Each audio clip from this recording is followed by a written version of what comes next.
Right, sir.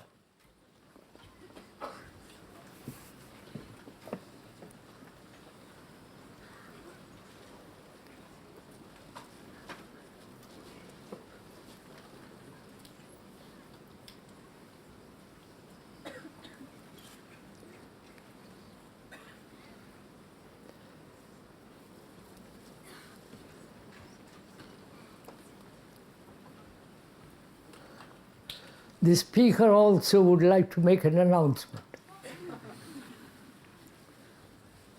And I hope you'll take it seriously. This is not a resort.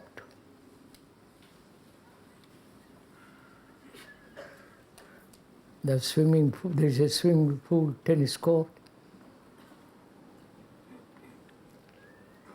And it's becoming too popular, too large.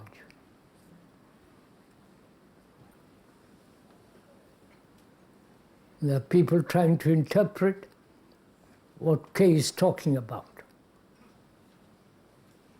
And he's always been saying, please don't interpret, not interrupt. So please bear in mind, we are going to make it much more orderly, strict, and not make into another resort for amusement place. Though it has been announced several times, that music that goes on, what is called music, bong is it, thumping on their drums and so on, went on till 10:30 last night. So please be courteous, careful of others. And also, if one may point out, wherever Kay goes, he's a guest, whether he's in India, in America, or here. So one must behave like a guest, respecting others, considering others, having some kind of order, and not let it become much too big as it is becoming. We're going to do something about all this next year.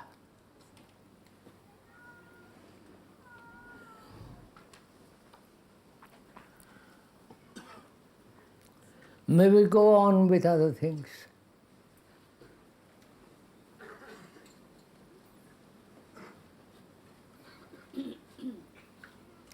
We're talking about various problems of life, of our daily, monotonous, rather pleasurable lives that are full of fear, anxiety, antagonism, and so on. Went to the question of time, thought, and yesterday, was it yesterday morning? Yes, by June. Sorry. Yesterday morning, we talked about the ending of sorrow.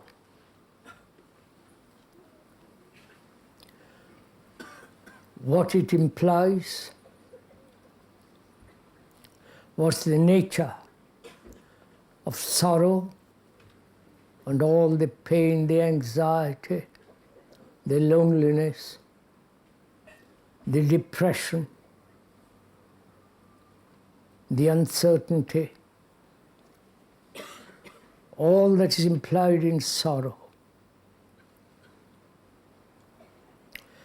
And in certain parts of the world, they worship sorrow,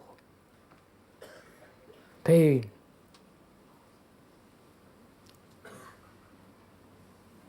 And we have never been able to end sorrow. not only the sorrow of one's own life in different ways, but also the sorrow of the world as a whole. All the terrible wars that are going on, what's happening in Lebanon, South Africa, and the communist world, total totalitarianism, where you are forced to think along a certain line, preparing on both sides war, the atom bomb ultimately. And that's what's going on. And millions have been slaughtered in the name of God, peace, country, some ideological concept theories. This has been our lot. And we have endured all this for millions of years. And we are, through long evolution, we were barbarous once, savages, and when one looks at it, what is happening now, we are still barbarians. We are still inwardly violent, inwardly concerned with ourselves and nobody else, concerned with our own pleasures, problems, and so on. We never seem to realize that we are the world. And the world is us. This is not a theory. This is not something that you think about and come to a conclusion ideologically or as a utopian idea, but it's an actuality in daily life. You are the world, and the world is you.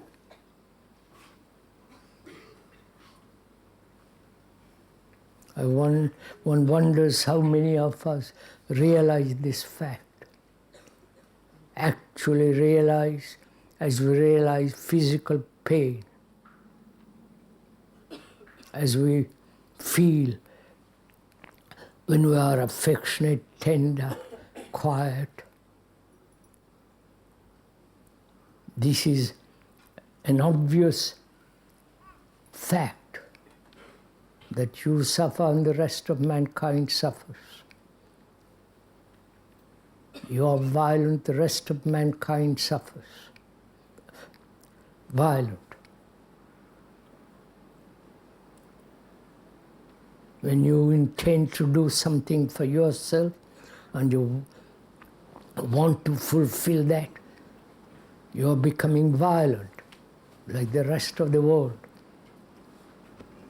We went into all this during all these talks, not only during the past 70 years, I'm sorry to point this out, but also now. We actually don't realize in our heart and brain that we are the rest of mankind. When one actually realizes this fact, not a theory, not an idea, but the actual daily fact,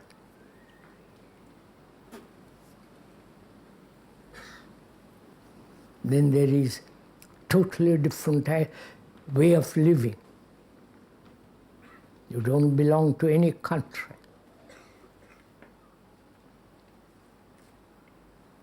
No religious group, no spiritual authority, or those who want to interpret what K is talking about. And when you really feel that you are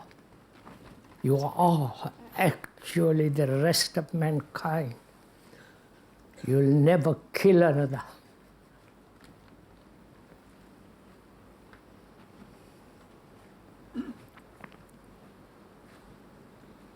You will never psychologically, consciously, or unconsciously, or deliberately want to hurt another.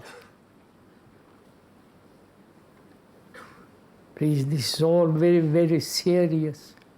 It's not just for a Sunday gathering, a sermon,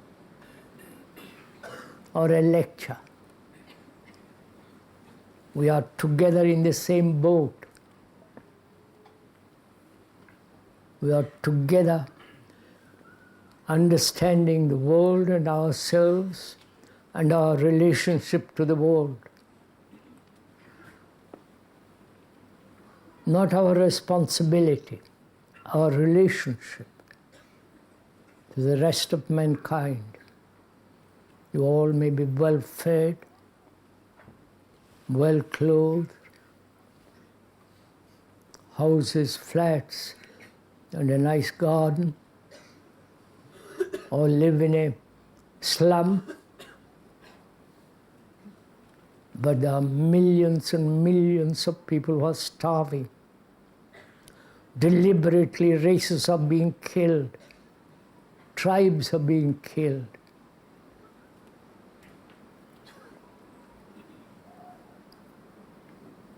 And as long as we don't feel all this, merely accept it as an idea, a conclusion, we are going to create a monstrous world, which we are creating it already.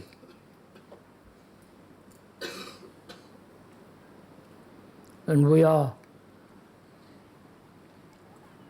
that which is happening.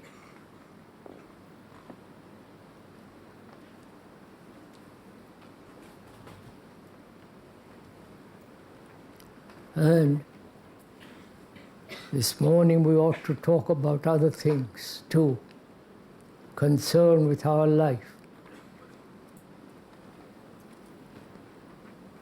We talked about compassion, love, and that compassion has its own intelligence.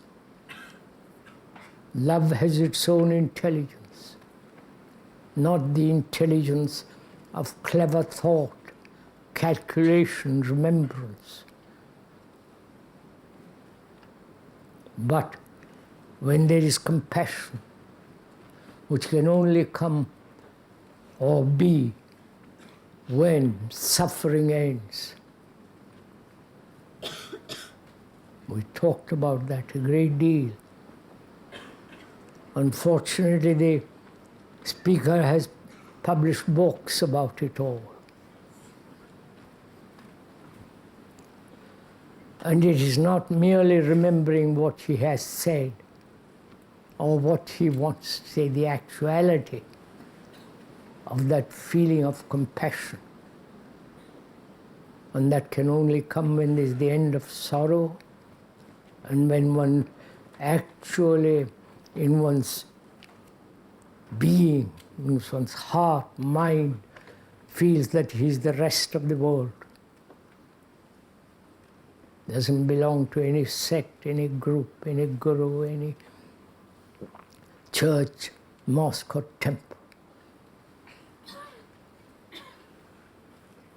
One will listen to all this or read about all this, which Kay has talked about for so long, and you say it's marvelous ideas. It's very good reasoning, logical, but, and you can add many buts to that. We carry on. And thereby lies more conflict. Hear one thing, you agree or disagree, or see the truth of it and wanting to live up to it, and so begin again conflict. So we went into conflict a great deal during these talks here. And we said as long as conflict exists, love cannot be. Man and woman, between people, nations, communities, enclave, and so on.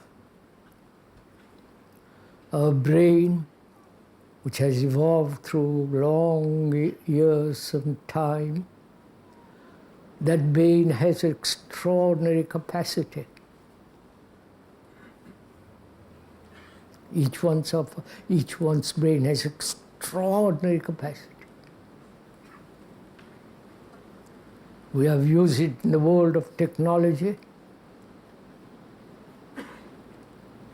the world of computers, and we have never looked at the psychological world, which is far more important, the subjective, the whole psychological process that goes on inwardly. We have never looked at it. We've never gone into it. Not according to others, even including K, but we have never or superficially scratched on the surface.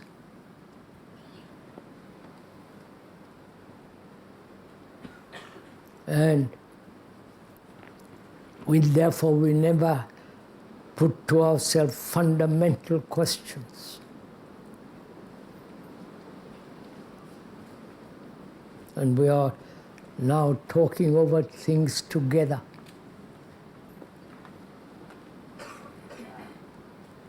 Not speaker is saying something and you just listen, and when you leave the tent forget all about it and pick it up 10 years later. It's your life and our life.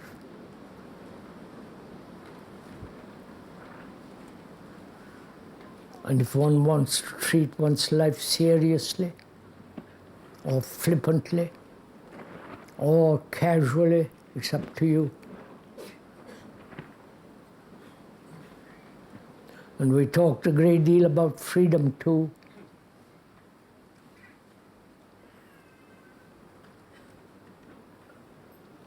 Freedom from anxiety, sorrow, pain, and all the travail of life.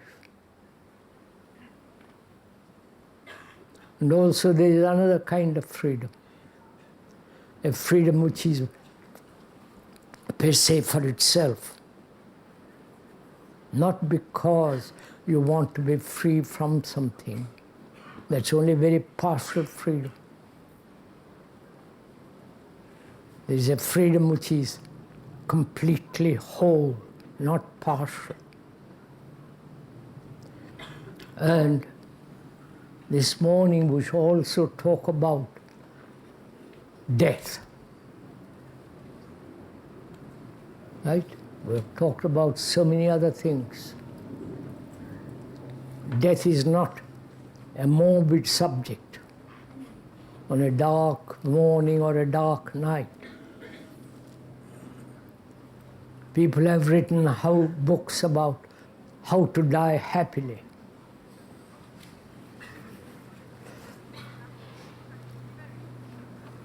How to accept it naturally. How to let the body go. You know, they'll be talking about it, writing about it endlessly.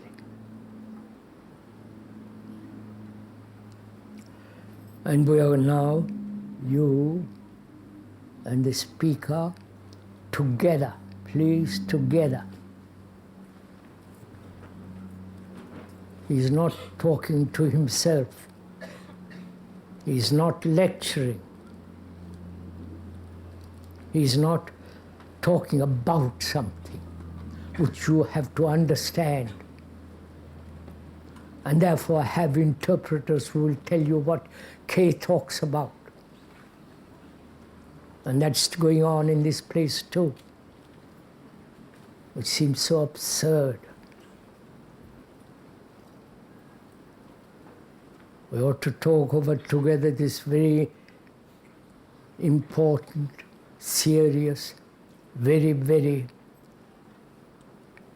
great thing called death. All right, shall we go on? Please bear in mind, he's not talking to you. We are talking to each other.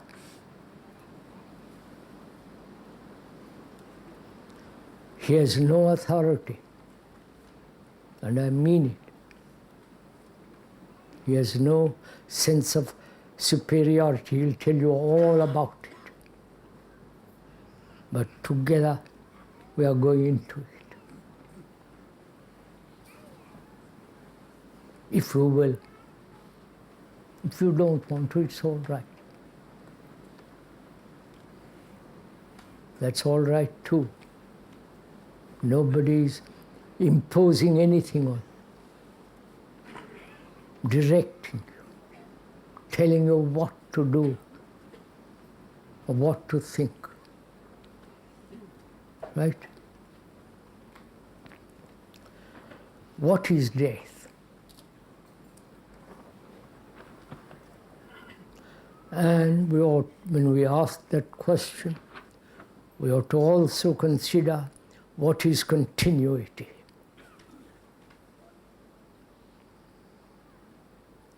And also, what is ending? Something that comes to finality. The ending, continuity, time and death, or thought. Right? All this are involved when we ask that question, what is death? Time, thought, the urge, the demand of continuity,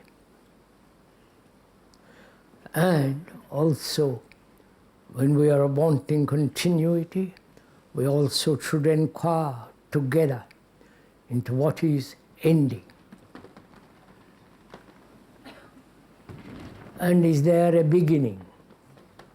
All these are involved in this question of what is death. Not just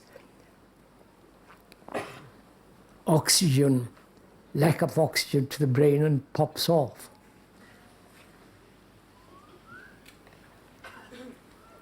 Or kick the bucket or whatever you like to call it. It's the whole concern of man, the way he lives and the way he dies.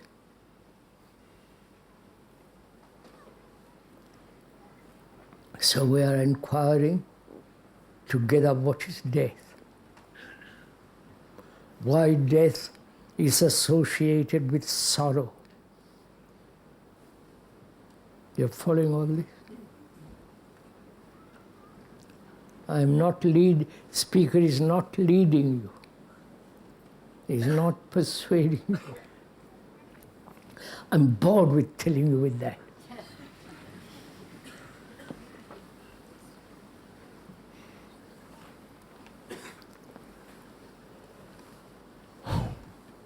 So what is death? You must take the whole of it, not just dying. You must take the being born, living 50, 40, 60, 70, 90, or going a little further on. You have to take the whole of it, not just what is death. That's a rather silly question. Say, what is death? And then weep about it, or frightened about it, or worship it, as Christians do. The Indians, the former ancient Hindus exploded all over Asia, as Greece exploded over the Western world. And they had their theories, including Pythagoras and others, of reincarnation, which we'll talk about it presently. So we have to consider not only what is continuity, what is the ending, what is time and thought involved in this process, which means we have to inquire what is living first, not what is dying. Right? We are together in this. I won't repeat that again.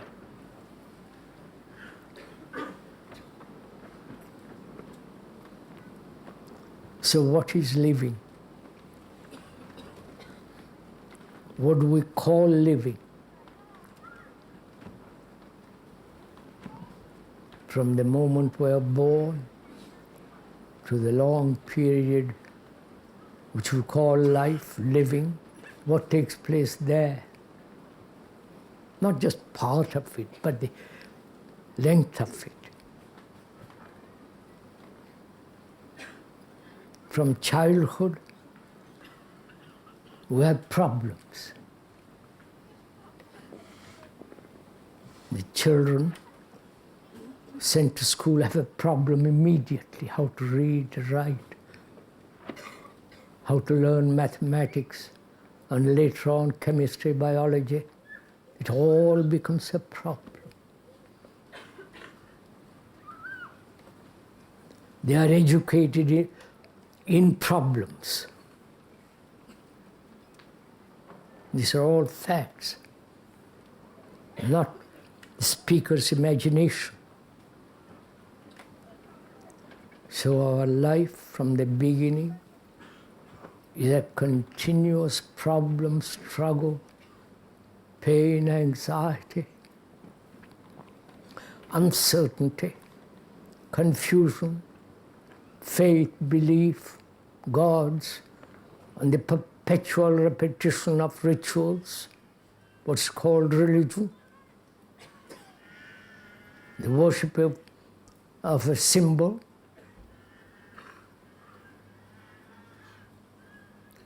and faith, belief, success, failure, sorrow, pain. All that's our living, actual fact, in which is included pleasure, sex, and all the rest of it. This is what we call living. Go to the office from 9 to 5, or factory 9 to 5, or enter a shop and sell books, clothes, food, and so on. This is our daily, monotonous, so-called disciplined life. Would you and I disagree about that? Or do we see it as a fact, not as descriptively accepting, but it's the actual fact of our life? Right, sir?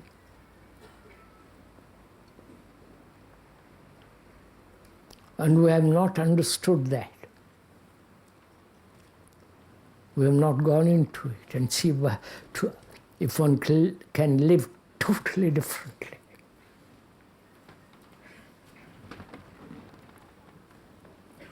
But there is always death. very good Italian proverb, I won't go into it, which says everybody will die. I know. Perhaps I will too.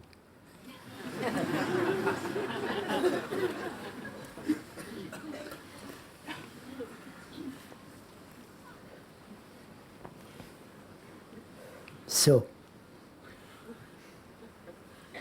first, what is it we have to grasp, understand, go into, resolve? Life, the daily living, or the dying? And besides, why are we so terribly concerned about death?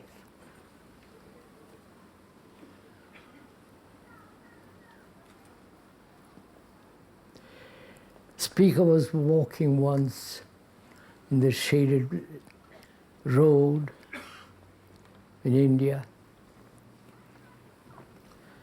and he heard a chant behind him as he was walking towards the sea. And there was a dead body being carried by two men, and his eldest son carrying the fire in front of him, front of the body. That's all. Not all the fuss and hearses and flowers and, you know. It was a simple thing. It was really rather beautiful. The son crying and chanting in Sanskrit, walking towards the sea where he was going to be cremated. And the fuss the Western world and makes about death, Rolls Royces, enormous amount of flowers, and so on. So what are we concerned with? Living or dying? Please, we're talking to each other. Which is most important for us to grapple with, put our teeth and our whole energy into it. Talking about energy, there are those people who want to release energy, right?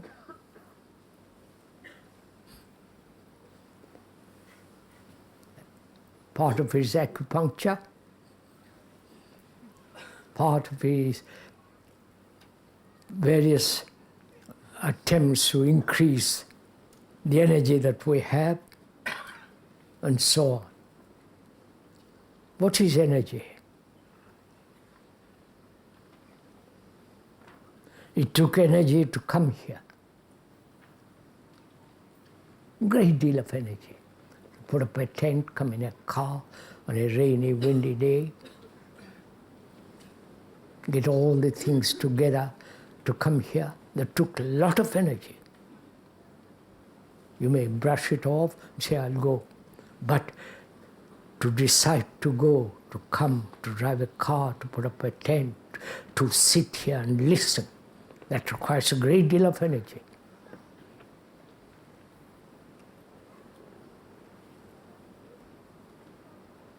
And we want more energy.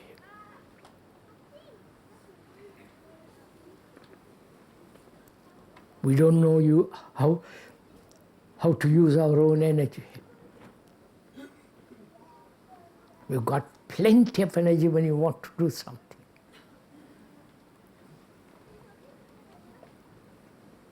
They've been to the moon.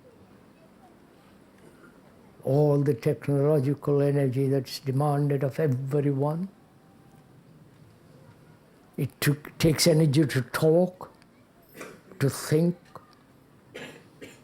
to have sex. Everything, life is energy. But we, through our self-interest, our specialization, through our demand for success and fears and all that, we have restricted that energy.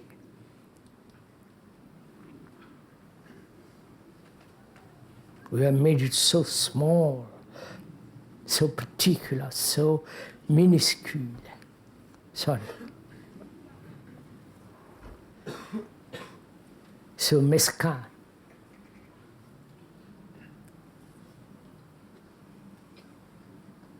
And our brains have been narrowed down by specialization, by, the rest of it. So there is energy. When we understand ourselves, that energy explodes.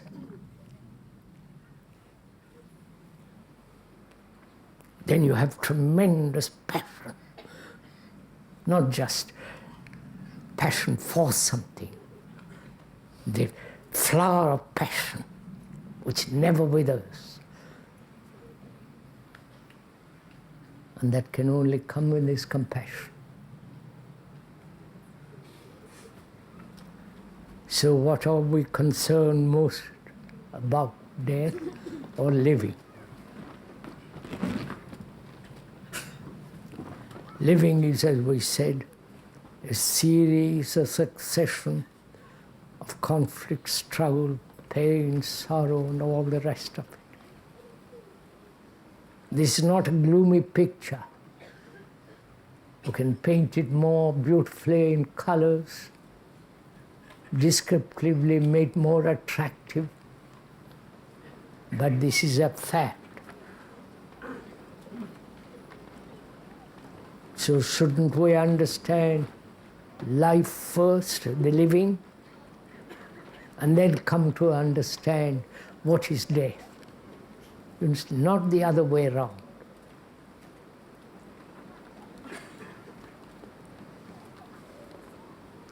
What will you give, not financially, what will you give to find out how to, in what manner one can live totally differently? Not pursue some other quacky nonsense. A new painting, new poems, new dances, and all the rest of that immature, childish stuff. And the speaker is not intolerant. He just sees all this going on. So, can we, realizing what our life is, the actual life of existence on this earth, bring about a mutation, not a change, complete change, reversal, whatever it is, that the thing that one has lived is living, is completely ended and something new can take place.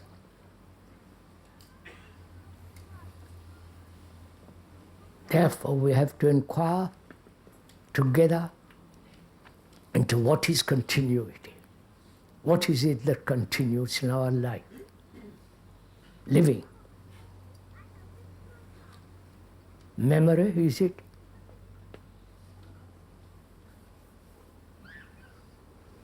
Continuous series of successions of events, experiences.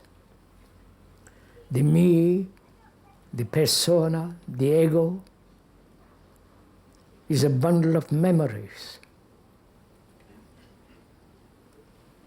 One mightn't like that idea. One wants something more than mere memories. And wanting more, something beyond memories, is another formation of memories. Right? One is not satisfied with this memory, but wants some other memory. So this continuation, which we call living, is a series and successions of events, memories, experience. All that bundle is me, is you.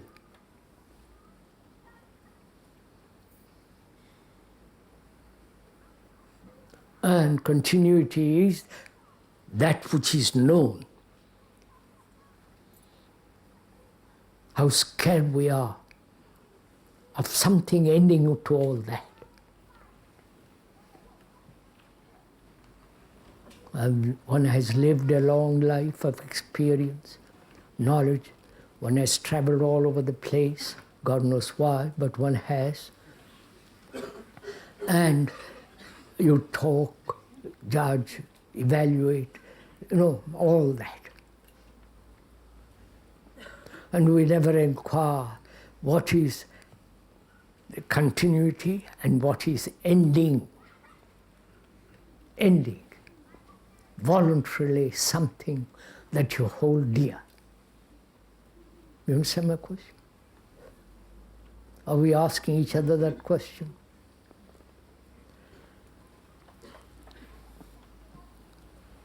Suppose one is greatly attached to a person, to a conclusion. That conclusion, however historical, dialectical, Marxist, Leninist, blah, blah, all that. One is attached to all that, like a limpet.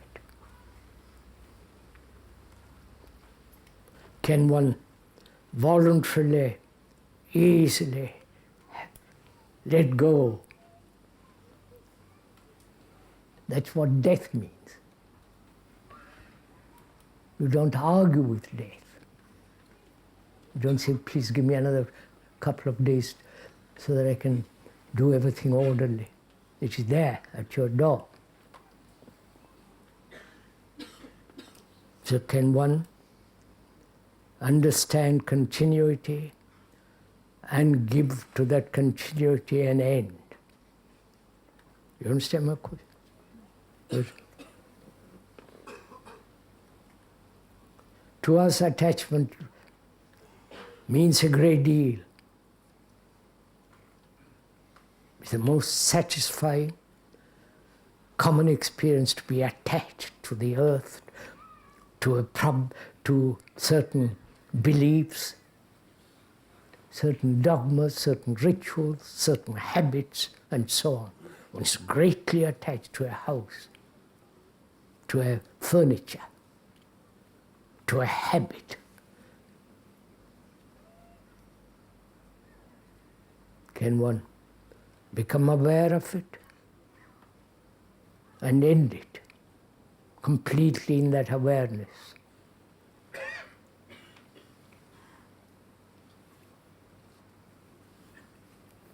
Not day after tomorrow, but now, as we are sitting here, becoming aware of all that. The explanations, the reality, not the description, but the fact of this constant demand for continuity. Sexual continuity, the continuity of possessions, continuity of family, continuity of one's deep experiences, all that coming to an instant end. That is death.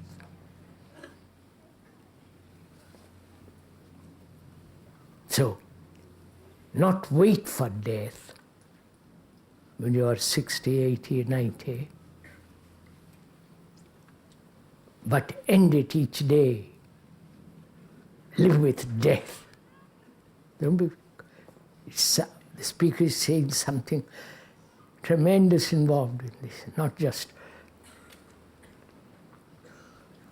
a lot of words put together. To live with something, a life that's constantly ending every day, every minute. So there is no continuity of the past or the future. There is only this ending, which is death. And to live that way. Go on. Don't think about it. See the truth of it.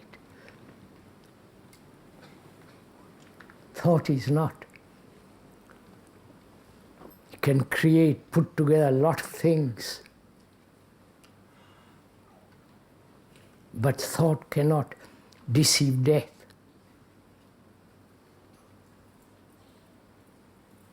If one realizes the immense significance of living with that ending, which is called death, in our daily life,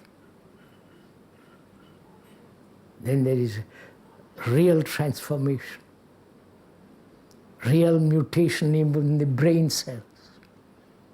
Because the brain cells carry all our memories, all the past and all the rest of it. So can we live that way? Not pretend, not I must make an effort. You don't make an effort to die.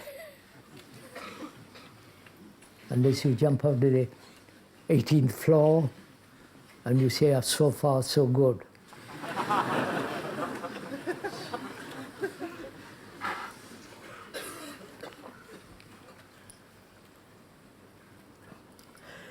And also, we should talk about together what is religion, what is the nature of the brain that lives religiously.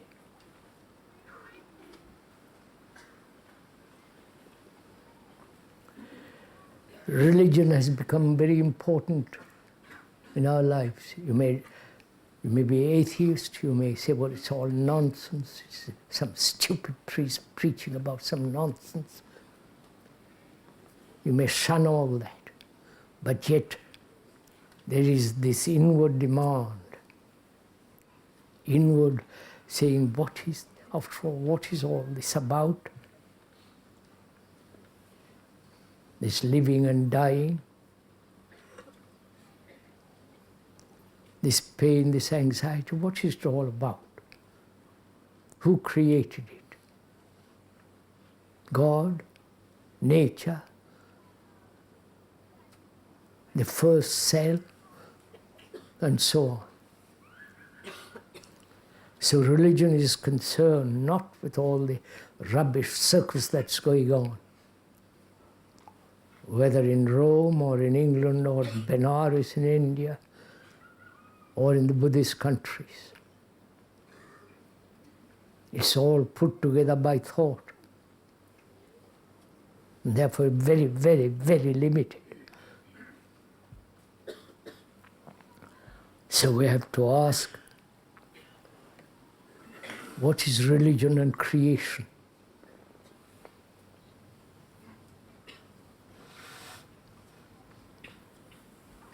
What is creation? Is there a difference between creation and invention?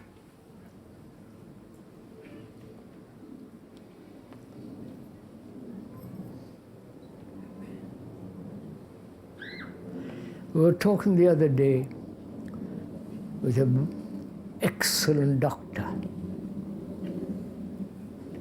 really first-class doctor. Not a doctor who makes money, but good doctor with a good brain.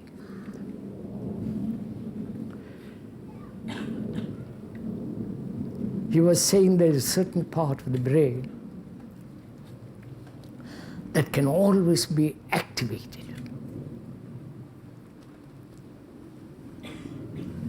I may be misrepresenting. Careful. Don't accept entirely what the speaker is saying about that. There's certain part of the brain, he mentioned some technical word which I didn't know, that as one gets ill, that gets a little bit dull. As one gets older, that gets still more dull. And whether that inner part of the brain can be revived, made alive, right? Don't accept it, don't go to sleep. We were talking about it. I won't go into it now because it's too complex. So, what is invention and what is creation? Religion is concerned with this.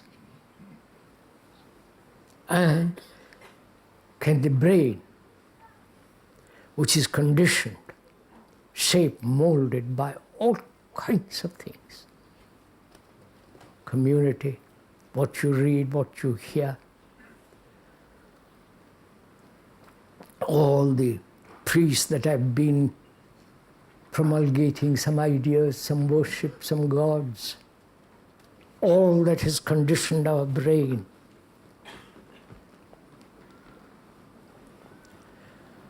Can our brain, our brain, can that brain ever understand what is creation? Or it is based fundamentally on knowledge. See, experience, gathering, learning, memorizing, and so on. Can that brain understand that which is not measurable? Are we somewhat together in this?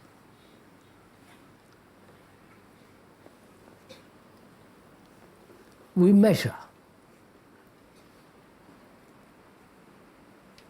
right? We measure, which means compare, judge, evaluate. We're always comparing ourselves with something else.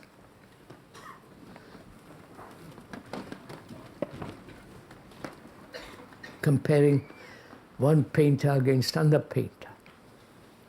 One poem against another poem, or Beethoven against Bach, and so on. Mozart, let me include Mozart in it. So,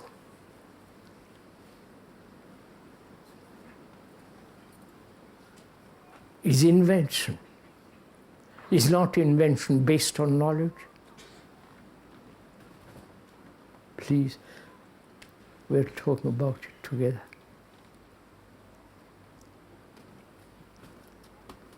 If there is no knowledge, there is no invention. You must have background of knowledge to find something new. Is that creation? Or is creation something totally out of time and thought?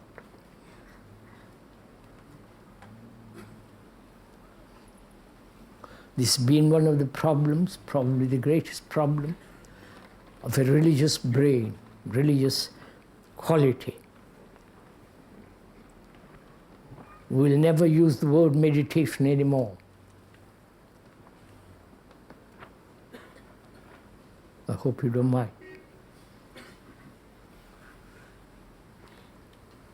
That word implies also measurement in Sanskrit as well as in acknowledged dictionaries. Measurement. Not only measurement of cloth and all material things, but also measuring ourselves against something. Measurement was invented by the Greeks, and probably before that. And that without measurement there is no technological world. And we carry on that same principle in ourselves. We're always measuring how we are today and hope tomorrow will be the same or wish it to be different. It's always comparing, judging, evaluating. And that word which we have become so mutilated by the gurus who have brought various forms of meditation, we won't discuss that word anymore because it's become a stupid word.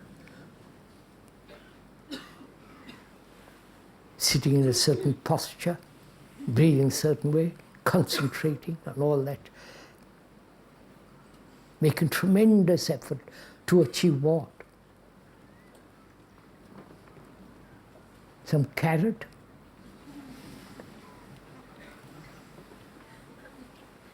Before the donkey? So, we should be concerned with not how to make the brain still. That's fairly easy. But to be concerned with total attention.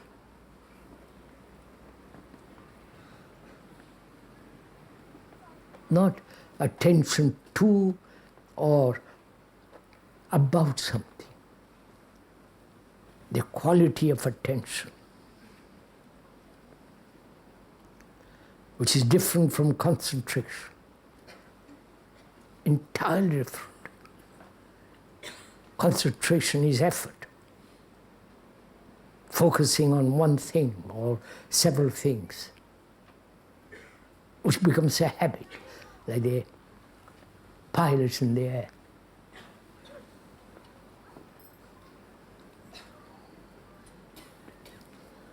So is it possible to be attentive?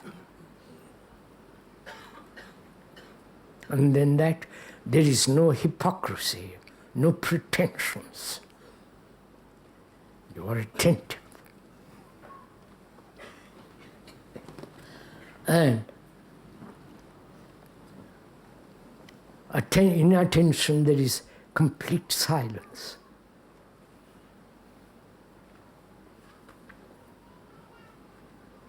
When you attend, and in that attention there is no border, it's attending.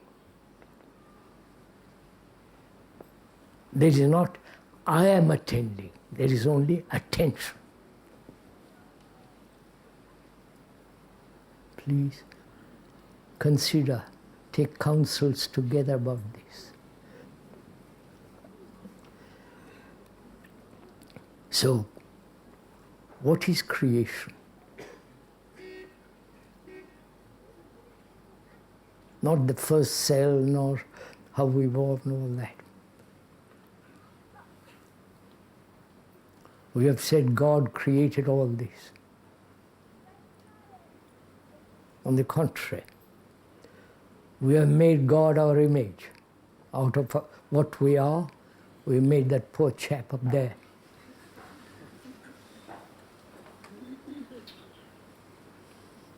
We have given all the qualities which we lack. Mercy, charity, love, omnipotent, intelligence and all the rest of that business. What is creation?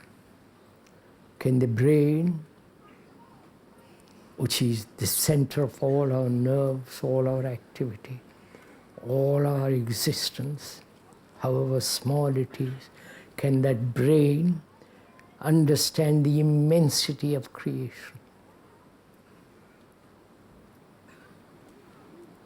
or there's something beyond the brain. Now careful, please. Don't accept anything the speaker is saying. That's the first thing one has to learn. Never accept anything so-called spiritual. That's sheer nonsense. There is no spiritual authority. The authority of a doctor's sight, that's a different matter. The policeman has authority, especially in Switzerland.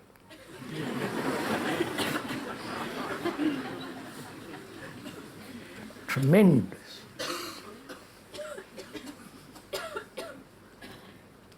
We were caught in it once.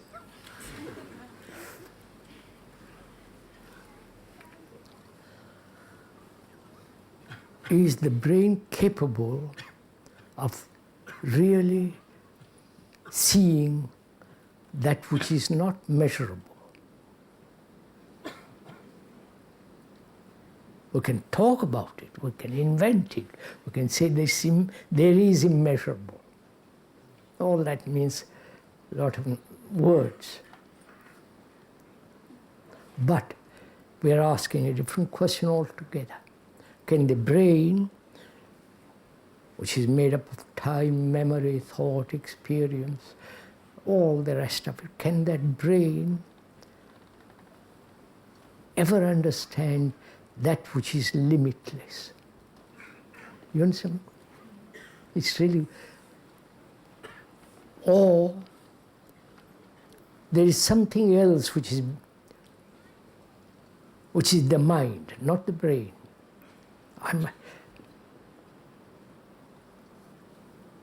Don't invent. Then we're lost. We're asking each other, is there something which we call the mind for the moment, we may change the word, is there a mind which is not the brain? Is there such thing which alone can see that which is immense?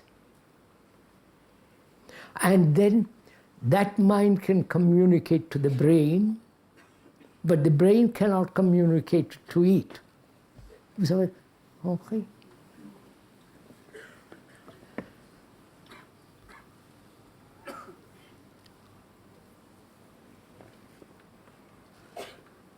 We're asking each other, the brain, as we know, has been made very small, though it's got immense capacity.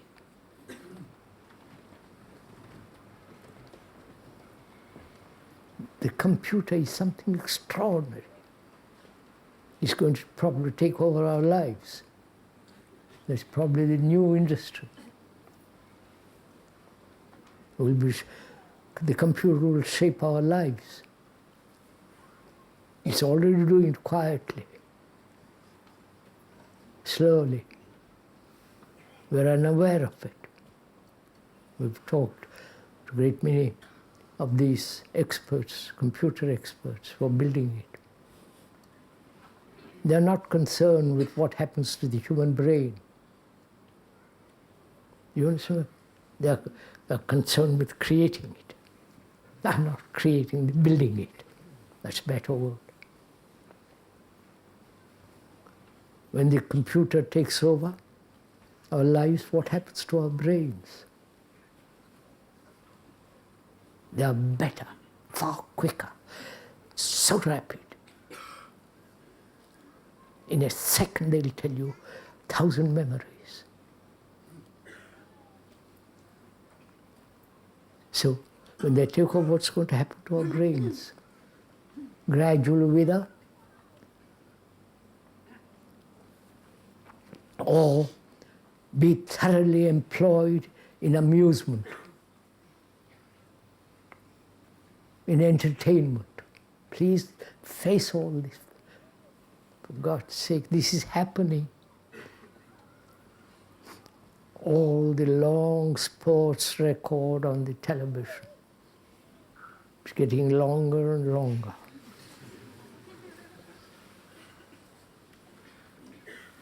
They spend 10 minutes over cricket and 2 minutes over what's happening in Africa, South Africa. So the entertainment industry is taking over. Won't you please face all this? And religious entertainment that has taken over too. So we are being entertained all the time. And we treat meeting here part of that. I assure you it's not.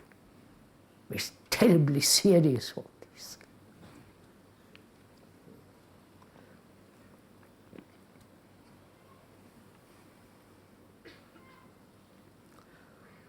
So can the brain ever understand the universe?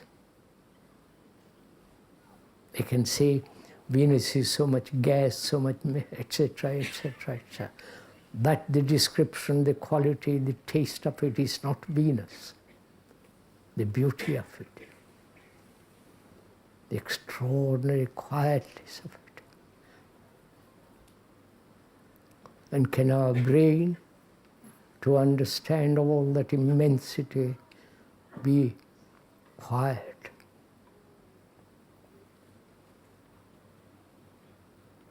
Not everlastingly chattering, chattering, chattering. Can that brain become extraordinarily simple and therefore extraordinarily subtle?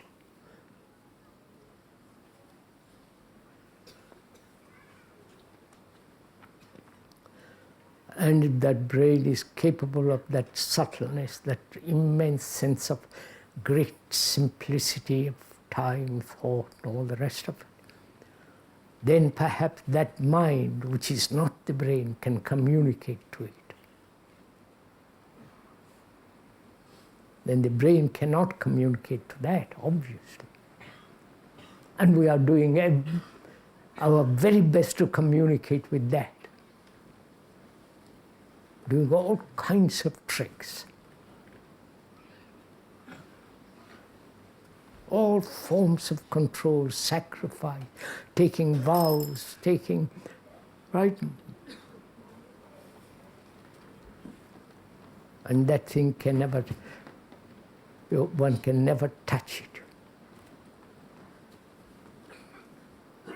And the religious mind, religious brain, always has the background of great silence and solitude.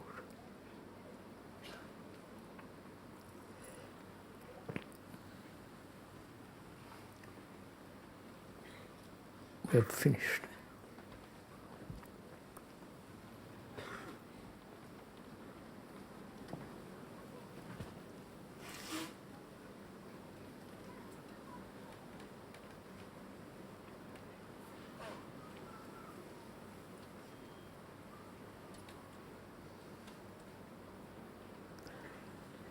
Meeting, will you kindly get up so that I can get up too?